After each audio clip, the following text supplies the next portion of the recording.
seus votos.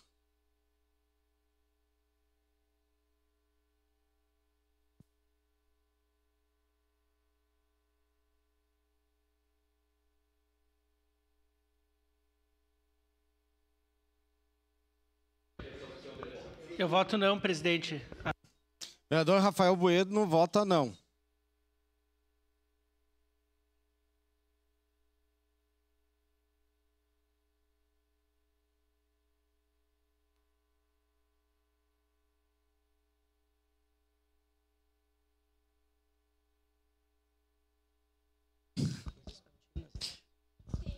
Voto sim, senhor presidente.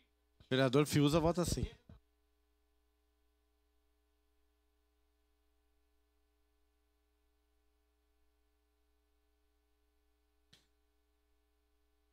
Lucas? Já não tá? Foi todo mundo?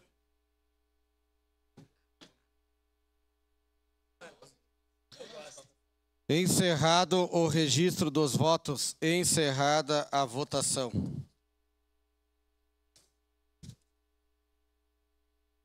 O substitutivo SB 1/2024 foi rejeitado por maioria, com votos contrários do vereador Clóvis Xuxa, vereador Estela Balardim, vereador Felipe Grêmio Maier, vereador Juliano Valim, vereador Lucas Dil, vereador Professor Zanquim, vereador Rafael Bueno e vereadora Rose Frigieri.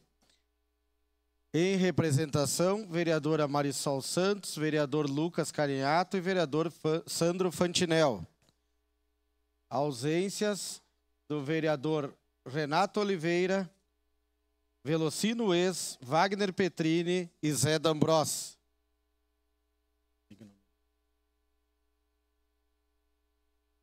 Então tá tudo certo.